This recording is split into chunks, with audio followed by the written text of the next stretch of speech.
eu tava num auge tão grande do salão, do sucesso, da fama, que talvez sem perceber eu estava me corrompendo com isso, né? E eu acredito que Deus tentou se manifestar de outras formas para me parar, tipo, olha, vamos lá, primeiro tu tem uma casa, né? Eu te dei um marido, te dei filhos, primeiro é a casa e depois o trabalho, né? E eu não prestei atenção. Meu ouvido estava cheio de vozes, né? Vozes do sucesso, de clientes, elogios. Porque eu vim de uma família simples, pais separados. Então, eu cresci com uma depressão muito grande dentro de mim.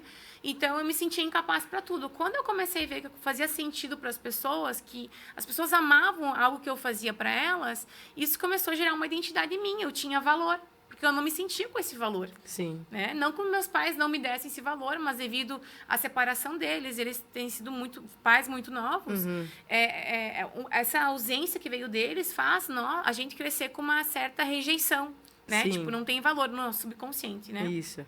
E eu não percebia isso. Então, o salão veio, assim, e me trouxe, abriu portas, né? Enfim. E aí, quando o Lucas parou no hospital, eu vi muito, assim, que Deus queria me parar. Tipo assim, agora tu vai me ouvir. Né? Agora tu vai se aquietar. Se não consigo te aquietar de um jeito, vai ser desse jeito. Então, lá no hospital, foi o tempo que eu silenciei e não tinha voz de ninguém. Porque não tinha ninguém elogiando o cabelo, micropigmentação. Não tinha ninguém falando nada. Era só eu e o Senhor. Só Deus sabia que eu tinha no meu coração lá. Então, foi um tempo assim que Deus tratou muito dentro de mim muitas coisas e ativou muito mais a minha fé. Muito mais a minha fé. E tu sabe que tu falou antes ali, assim, eu poderia ter investido dinheiro em cursos, né? E daí até nisso Deus sabe o que faz. Porque talvez, se tu tivesse realmente investido dinheiro em cursos, talvez tu teria se deslumbrado antes e teria perdido a família, não ia ter maturidade. E da mesma forma eu penso com o Pôde. Talvez se eu tivesse lá nos meus 13 anos, né? Agora eu tô vou seguir carreira de atriz aqui, vou pra Globo. Quem sabe a Jaqueline não ia nem tá viva, né? Eu poderia ter tomado outro rumo. Por amor, então, muita coisa... Isso, então, às vezes eu penso, eu poderia ter feito aquilo. Não, eu penso tudo na hora certa. No tempo, né? No tempo certo, que eu não ia ter essa maturidade. E daí, tu tava num período que tu tinha maturidade, tanto para ir quanto para voltar. Sim. Então, assim, até nesse quesito, foi doloroso, mas foi bom porque tu teve essa oportunidade de conversar com Deus, que eu acho que a gente deveria fazer mais isso. Não precisa nem dobrar os joelhos, né? Mas sendo uma oração com sinceridade, né? Uma conversa, assim, um bate-papo. Um bate-papo com Deus, né? Acho que ele escuta bastante a gente. Eles tinham algo que ardia no meu coração. E eu disse, não, eu vou fechar o salão, vou honrar a Deus aquilo que eu tratei com ele. E se for uma ilusão, eu começo de novo. Com certeza. Aí eu sei que eu fechei o salão, dei todas as minhas coisas para minha mãe, as funcionárias, a cadeira, tudo que tinha no salão. Eu disse, mãe, tudo é teu agora, eu vou começar do zero.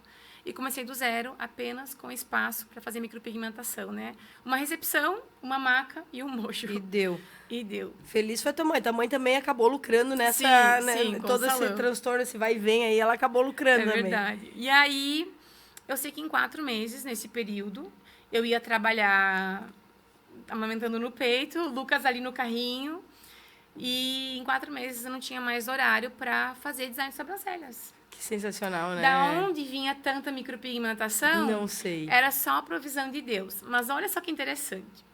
Aí, com a micropigmentação, não precisava trabalhar até tão tarde, igual era com o salão. Porque eu começava a fazer uma mecha, por exemplo, 5 horas da tarde. Às vezes eu terminava às 10 horas da noite. E a cliente que vinha 7 horas depois do trabalho, meia-noite, 1h da manhã. Né? Então, a casa eu era totalmente ausente. Eu não percebia isso.